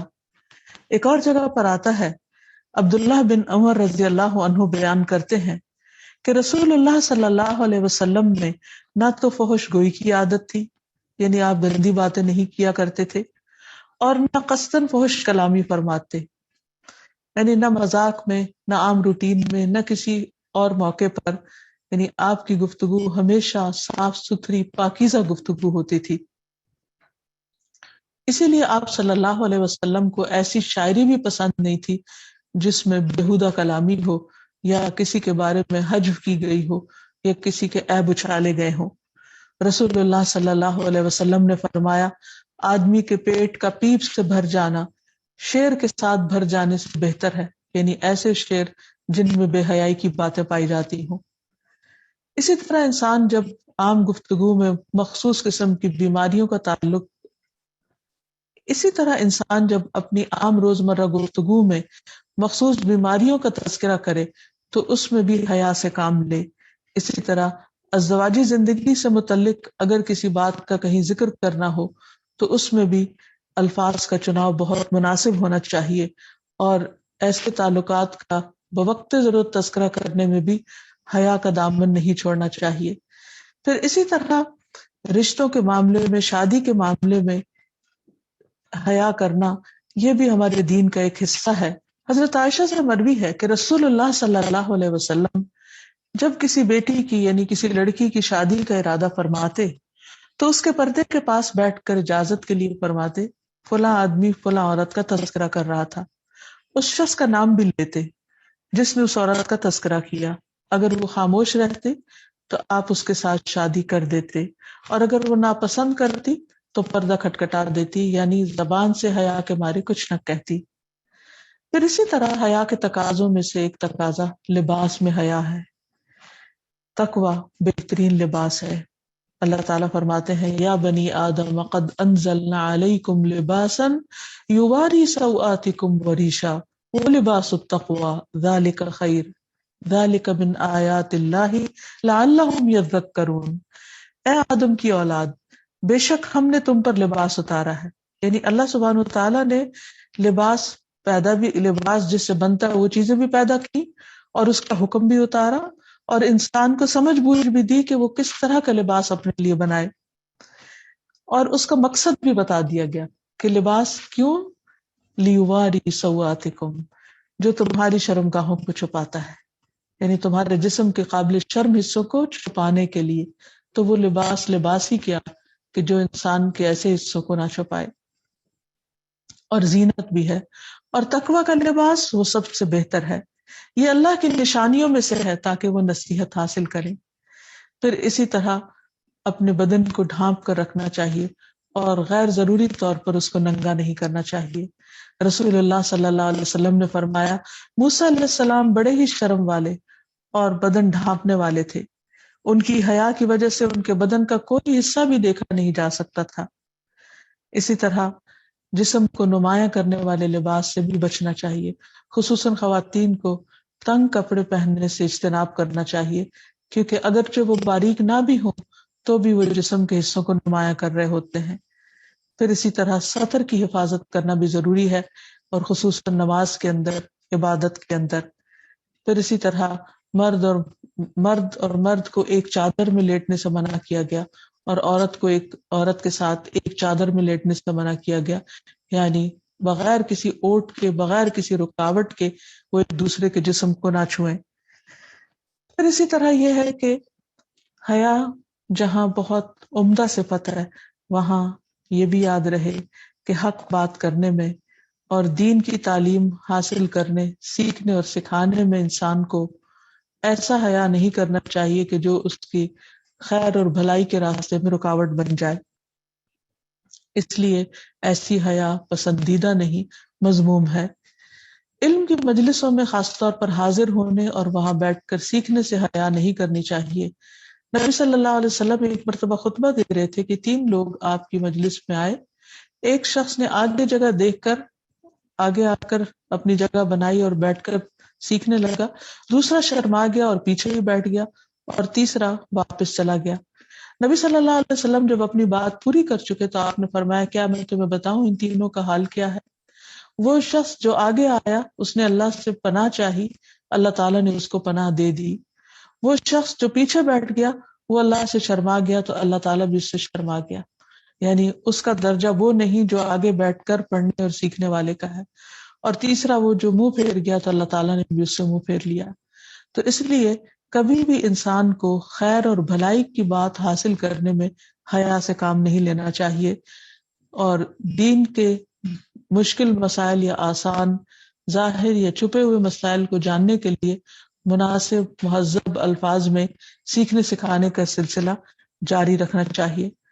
مجاہد کہتے ہیں کہ حیا کرنے والا اور تکبر کرنے والا علم حاصل نہیں کر سکتے۔ عربی کا مشہور محاورہ ہے العلم یضیع بین الحیاء والکبر، کہ علم حیا اور کبر کے درمیان ضائع ہو جاتا ہے۔ وہ شخص جو حیا کی بنا پر کچھ پوچھتا نہیں، سوال نہیں کرتا، یا پھر تکبر کی بنا پر وہ کسی سے علم حاصل نہیں کرتا، تو وہ کبھی بھی کچھ نہیں سیکھ پاتا۔ حضرت عائشہ انصار کی خواتین کی تعریف کرتے ہوئے فرماتی ہیں کہ وہ بہت اچھی عورتیں ہیں جنہیں دین کی سمجھ بوجھ حاصل کرنے میں شرم مانے نہیں ہوتی، یعنی وہ ہر طرح کے مسائل پوچھ لیتی ہیں۔ پھر اسی طرح انسان کو بعض اوقات کسی کو امر بالمعروف کرنے کے لیے، نیکی کا حکم دینے کے لیے، برائی سے روکنے کے لیے کوئی ایسی بات کرنی پڑتی ہے جو مشکل ہوتی ہے، جس میں انسان سمجھتا کہ شاید یہ حیا کے منافی ہے، تو اس موقع پر بھی انسان کو جھجکنا نہیں چاہیے، بہت ادب، احترام، پیار، محبت سے اور دل سوزی کے ساتھ دوسرے کی خیرخواہی کرتے ہوئے اچھی بات دوسرے تک پہنچا دینی چاہیے۔ پھر اسی طرح اگر کوئی ایسا مسئلہ ہو کہ جس میں انسان کے دین کے کسی فرض کے جانے کا نقصان ہو یا اللہ تعالیٰ کی نافرمانی کا اندیشہ ہو، لیکن اس میں بھی حیا کا تقاضا کچھ پامال ہوتا ہو، تو اس میں انسان کو حیا میں نہیں رہنا چاہیے۔ مثلاً طہارت کے بہت سے مسائل ایسے ہیں جن میں عام طور پر لوگ مذموم حیا کے تحت سوال نہیں کرتے، اور بعض وقت اپنی نمازیں اور عبادت ضائع کرتے چلے جاتے ہیں۔ تو اس لیے اس چیز سے پرہیز کرنے کی ضرورت ہے۔ اور آخر میں یہ کہ انسان اللہ سبحانہ وتعالیٰ کی اس صفت کو سامنے رکھتے ہوئے اللہ تعالیٰ سے دعا بھی کرے۔ سب سے پہلے تو یہ کہ انسان اپنے لیے حیا کی دعا کرے کہ یا حیّ تو مجھے حیا عطا کر، وہ حیا جو ایمان کا حصہ ہے، جو ایمان کی ساتھی ہے، تاکہ حیا کے جانے سے ایمان نہ چلا جائے، کیونکہ ایمان کا جانا انسان کی زندگی میں سب سے زیادہ نقصان دہ چیز ہے۔ پھر اسی طرح حیا چونکہ سراسر خیر ہے تو اس لیے خیر کی دعا کرتے رہنا چاہیے۔ حیا چونکہ خیر ہے اس لیے ہمیں خیر کی دعا مانگتے رہنا چاہیے۔ اللہم انی اسألک من الخیر کلہ عاجلہ وآجلہ ما علمت منہ وما لم اعلم واعوذ بک من الشر کلہ عاجلہ وآجلہ ما علمت منہ وما لم اعلم۔ اے اللہ، میں تجھ سے ہر قسم کی خیر مانگتا ہوں، جلدی ملنے والی اور دیر سے ملنے والی، دنیا کی اور آخرت کی، وہ بھی جس کا مجھے علم ہے اور وہ بھی جس کا مجھے علم نہیں، اور میں ہر قسم کے شر سے تیری پناہ میں آتا ہوں، جلدی آنے والی سے بھی اور دیر سے آنے والے سے بھی، دنیا اور آخرت کے شر سے جس کا مجھے علم ہے اور اس سے بھی جس کا مجھے علم نہیں۔ اور اللہ سبحانہ و تعالیٰ سے دعا ہے کہ ہمیں وہ خیر عطا کرے جو اس نے محمد صلی اللہ علیہ وسلم اور آپ کے صحابہ کو عطا کی، اور ہمیں ہر اس شر سے بچنے کی توفیق دے کہ جن سے اس نے اپنے خاص صالح بندوں کو محفوظ رکھا۔ اللہ ہم سب کا خاتمہ ایمان پر کرے۔ وآخر دعوانا ان الحمد للہ رب العالمین۔ سبحانک اللہم وبحمدک اشہد ان لا الہ الا انت استغفرک واتوب الیک۔ السلام علیکم ورحمۃ اللہ وبرکاتہ۔ أنت القاهر يا الله، أنت الحسيب يا الله، أنت الشافي يا الله، أنت المبين يا الله، أنت الوكيل يا الله، أنت القيوم يا الله، أنت المتين يا الله، أنت السبوح يا الله، لا إله إلا الله، محمد رسول الله۔ السلام علیکم ورحمۃ اللہ وبرکاتہ۔ جی کیسے ہیں سب ساتھی؟ الحمدللہ، بہت ہی خوبصورت اللہ تعالیٰ کے نام، اللہ کی ذات کے بارے میں جتنا ہم پڑھتے جاتے ہیں، جتنا سنتے جاتے ہیں، سبحان اللہ، کتنا ایمان تازہ ہوتا ہے نا، اور کتنی زیادہ چیزیں جو ہیں کہ ہمیں پتہ بھی ہوتی ہیں، لیکن آپ بتائیے جب اس طرح سنتے ہیں تو فرق پڑتا ہے نا۔ جی الحمدللہ سسٹر صوبیہ، میں بھی خیریت سے ہوں۔ جی تو کتنا فرق پڑتا ہے نا ہمیں، ہم نے وہ باتیں سنی ہوتی ہے جب مل کر بیٹھتے ہیں، جب استاد کے ساتھ پڑھتے ہیں، اور ایسی مجلسوں پر جو ہے وہ فرشتے بھی اترتے ہیں نا، سکینت ہوتی ہے نا، محسوس ہوتی ہے آپ کو، ایک عجیب سی اندر ٹھہراؤ سا آ جاتا ہے۔ چلیں انشاءاللہ کچھ چیزوں کو دیکھتے ہیں۔ نحمدہ و نصلی علی رسولہ الکریم، اما بعد فاعوذ باللہ من الشیطان الرجیم، بسم اللہ الرحمن الرحیم، رب اشرح لی صدری ویسر لی امری واحلل عقدۃ من لسانی یفقہوا قولی، رب زدنی علما، اللہم فقہنا فی الدین، آمین۔ جی آپ نے صحیح لکھا کہ ایوری ڈے ڈوز ملتا ہے، اور یہ بہت اہم ہے ہمارے لیے نا۔ جی اللہ تعالیٰ کا بڑا خوبصورت الغنی، کیا مطلب ہے اس کا؟ سب سے بے نیاز۔ اور پھر ہمیں کیا کرنا چاہیے کہ اللہ تعالیٰ اس سے بھی بے نیاز ہے کہ بندہ اس کو خوش کرنے کے لیے اپنے آپ کو بے جا مشقت میں ڈالے۔ حضرت انس رضی اللہ عنہ سے روایت ہے کہ نبی صلی اللہ علیہ وآلہ وسلم نے ایک بوڑھے کو دیکھا جو اپنے 2 بیٹوں کے سہارے چل رہا تھا۔ آپ نے دریافت فرمایا اسے کیا ہوا ہے؟ لوگوں نے عرض کیا کہ اس نے پیدل چلنے کی نظر مانی ہے نا، تو آپ نے فرمایا یہ اپنی جان کو تکلیف دے رہا ہے، یقیناً اللہ تعالیٰ اس سے بے نیاز ہے، آپ نے اسے حکم دیا کہ وہ سوار ہو کر جائے۔ بہت سی چیزیں دیکھیں، یہ جو احادیث ہوتی ہیں، استاذہ جب احادیث ہمارے ساتھ شیئر کرتی ہیں، قرآن کی آیتیں کرتی ہیں شیئر، تو کتنا سیکھنے کا موقع ملتا ہے نا، کتنی زیادہ اس میں سیکھنے کی چیزیں ہیں کہ اللہ بے نیاز ہے، اور ہم الحمدللہ یہ تو بہت جانتے ہیں کہ اللہ بہت بڑا ہے، بے نیاز ہے، نہ اس کا کوئی بیٹا ہے، نہ اس کو ضرورت ہے کسی کی، ٹھیک ہے نا؟ لیکن کبھی کبھی ہم کیا کرتے ہیں، ہم عبادات میں یا اپنی خود ساختہ جو ہم نے کچھ چیزیں بنا لی ہوتی ہیں نا، اس میں اپنے آپ پہ بہت مشقت ڈال لیتے ہیں۔ دیکھیں کبھی آپ نے ایسے لوگ جنہوں نے بلا وجہ وضو کے لیے اتنی زیادہ چیزیں اپنے اوپر ڈالی ہوتی ہیں، بار بار کریں گے وضو، پھر اس کے بعد کوئی چیز ہے تو اس کو دھونے کے لیے بہت زیادہ اس کو کریں گے۔ کبھی ایسے بزرگ آپ نے دیکھے، میں جانتی ہوں کچھ بزرگ ایسے تھے جو بہت ایکسٹریم پہ کرتے تھے۔ اور ابھی بھی کیا ہوتا ہے کہ جب ہم دین کو نہیں سمجھتے نا، تو ہم ایسی چیزیں بہت زیادہ ایکسٹریم پہ کرتے ہیں، اور اس کا پھر نقصان کیا ہوتا ہے کہ انسان کے اندر ایک سختی آ جاتی ہے، ٹھیک ہے نا؟ جب اتنی زیادہ مشقت کریں گے، اپنے آپ کو نوافل کی چیزیں اس طرح کی کریں گے کہ لوگوں کو تکلیف پہنچے، تو ایک بیلنس زندگی جو گزارنا ہے نا، یہ اللہ کا جو الغنی ہے نا، اس سے ہمیں سیکھنے کی بہت سی چیزیں ہیں کہ اللہ کی ذات کیا ہے، اور پھر یہ کہ ہم کیسے اللہ کو خوش کریں۔ سورۃ ال عمران میں آتا ہے نا کہ اس آیت نمبر 31 میں کہ ان سے کہہ دو کہ اگر تم اللہ سے محبت کرتے ہو تو میری پیروی کرو، اللہ تم سے محبت کرے گا، تمہارے گناہ معاف کر دے گا۔ اب آپ دیکھیں کتنا آسان ہے نا، اللہ تعالیٰ خود بتا رہے ہیں کہ اگر ہمیں شو کرنا ہے کہ ہمیں اللہ سے محبت ہے، تو نبی صلی اللہ علیہ وسلم کی کیا کرنی ہوگی؟ ہمیں اتباع، کاپی، وہ جس طرح زندگی کیسے اٹھتے تھے، کیسے بیٹھتے تھے، کیسے گھر سے نکلتے تھے، کیسے آتے تھے، اور یقین مانے اتنا آسان ہے۔ آپ نے کبھی دیکھا سنتوں کا؟ جی اتباع کرنا نا، کاپی کرنا۔ ایک ہوتا ہے نا اطاعت کرنا، کہ جو کہا ہے وہ کرو، جس سے منع کیا منع ہو جاؤ۔ اور اتباع کیا ہوتا ہے کہ ایک حدیث، ایک صحابی تھے، وہ جب بھی حدیث وہ سناتے تھے تو وہ اپنی شرٹ کے اوپر سے نا بٹن کھول لیتے تھے۔ تو ان سے کسی نے کہا کہ آپ جب بھی آپ صلی اللہ علیہ وسلم کی یہ بات بتاتے ہیں تو آپ اپنی شرٹ کے اوپر سے بٹن کیوں کھول لیتے ہیں؟ تو انہوں نے کہا کہ آپ صلی اللہ علیہ وآلہ وسلم نے جب یہ بات بتائی تھی تو ان کا اوپر کا شرٹ کا بٹن اوپن تھا۔ سبحان اللہ، اتنا زیادہ صحابہ کرام جو تھے وہ نبی صلی اللہ علیہ وسلم کو کاپی کرتے تھے نا۔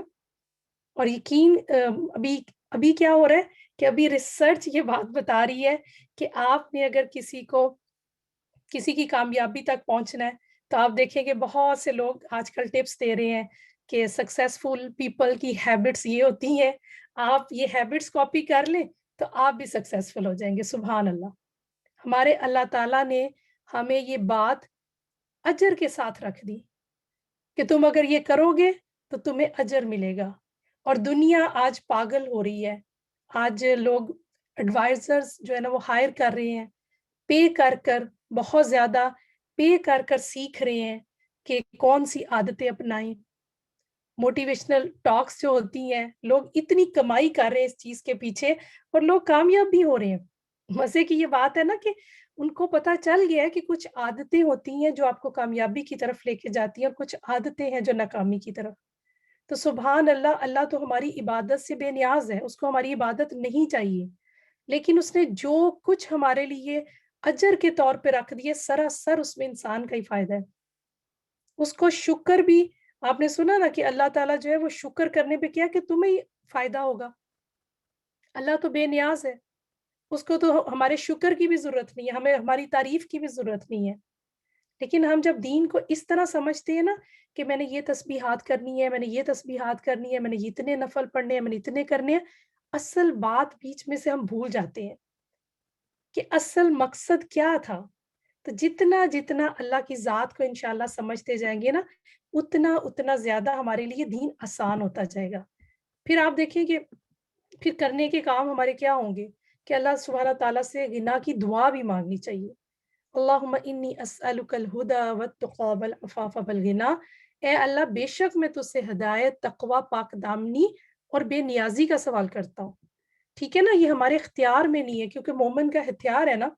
جب ہمیں اتنی باتیں پتہ چل گئیں تو ہمیں لگتا ہے کہ یہ تو ہم کچھ پتہ نہیں بیلنس بھی نہیں صحیح رکھتے. کبھی ہم ایکسٹریم پہ ایک طرف چلے جاتے ہیں، کبھی دوسری طرف چلے جاتے ہیں. تو سبحان اللہ، پھر دعا کا راستہ بھی ہے. تو اللہ سبحانہ تعالیٰ کی اس صفت پر یقین رکھتے ہوئے صرف اللہ سبحانہ تعالیٰ ہی کی خاطر ہر عمل کرنا. ٹھیک ہے نا. پھر اس کے بعد آپ دیکھیں کہ دوسرا ہم نے دیکھا الحی. کیا اس کا مطلب ہے؟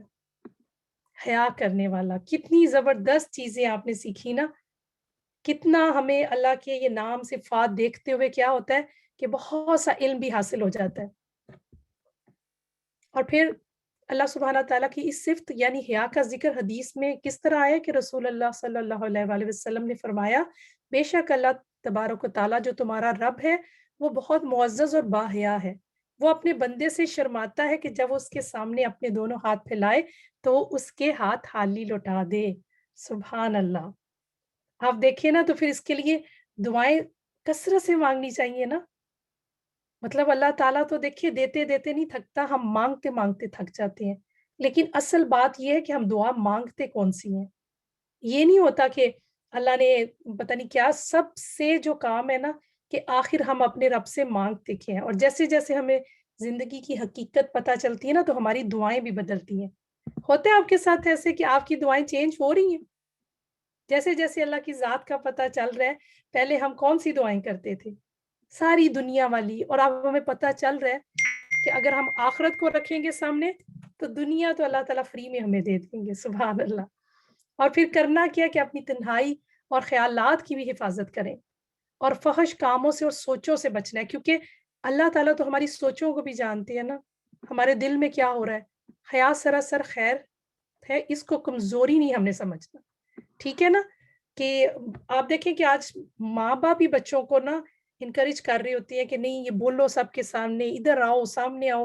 جو بچہ تھوڑا سا شائع ہوتا ہے، آپ کو پتہ ہے کہ آج کل کوئی اس کو رہنے ہی نہیں دیتا. اس طرح پش کر کر کے پیرنٹس اس کو نا چیزیں کرواتے ہیں.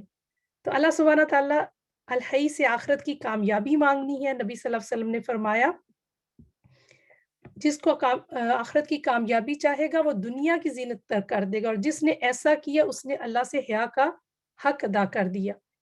تو آپ دیکھیں کہ آخرت کی کامیابی جب مانگیں گے نا تو دنیا کی زینت کو ترک کرنا پڑے گا، یعنی حقیقت کو سمجھنا پڑے گا. اللہ سبحانہ تعالیٰ سے دعا ہے کہ وہ ہمارے لیے خیر کے دروازے کھولے اور شر کے دروازوں کو ہم پر بند رکھے. آمین.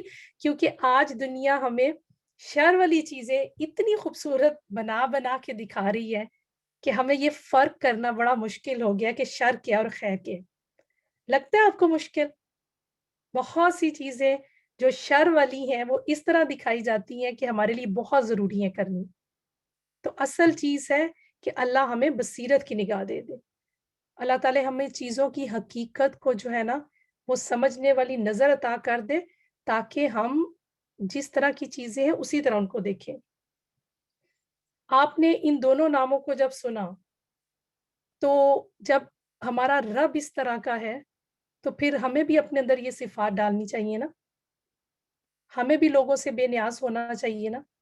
ہمیں صرف کام اللہ کے لیے کرنا چاہیے. آپ کو پتہ ہے جب ہم احسان کرتے ہیں تو ہم یہ بول دیتے ہیں نا میں نے فلاں پہ اتنے سال احسان کیا یا یہ بڑا احسان فراموش ہے. کبھی ایسا جملہ سنا آپ نے؟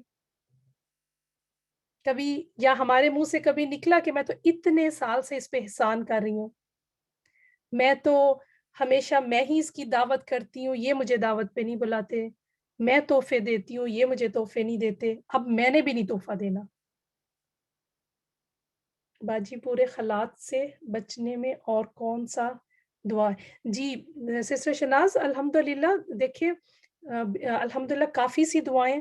اللہم انی اعوذ بک من زوال نعمتک و تحول عافیتک و فجاعت نقمتک و جمیع سخاتک, کہ اللہ سے پناہ مانگتے ہیں کہ اللہ نعمتوں کا زوال سے, کیونکہ جب انسان کے پاس چیزیں ہوتی ہیں, اور آپ یقین کریں سسٹر شناز یہ آپ جتنا جتنا سبحان اللہ اللہ کے سمجھتے جاتے ہیں, اور ایک استغفار جو ہے نا اس کے بارے میں بھی آتا ہے نا کہ ہر تنگی سے نکلنے کا راستہ ہے کثرت سے استغفار کرنا.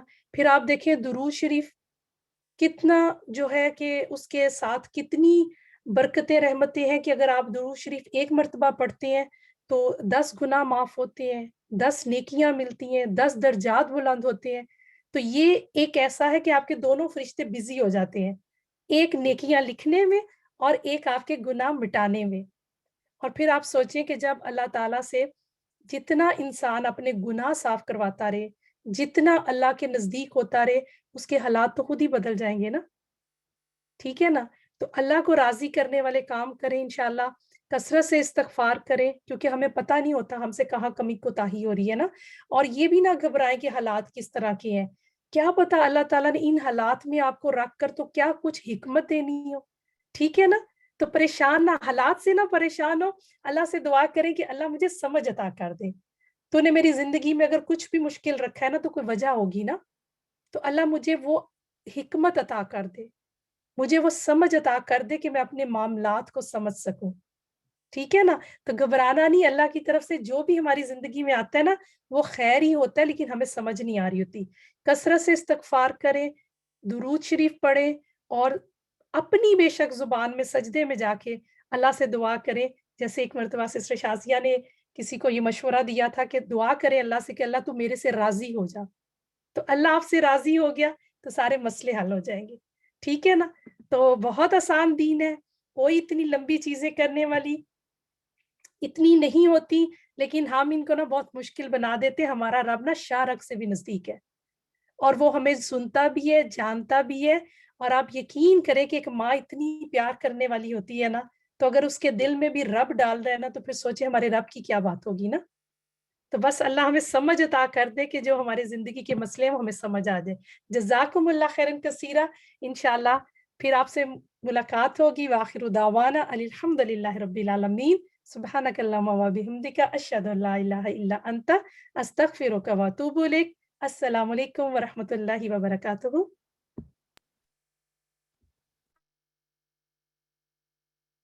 الحمد لله حمدا كثيرا طيبا مباركا فيه غير مكفي ولا مودع ولا مستغن عنه ربنا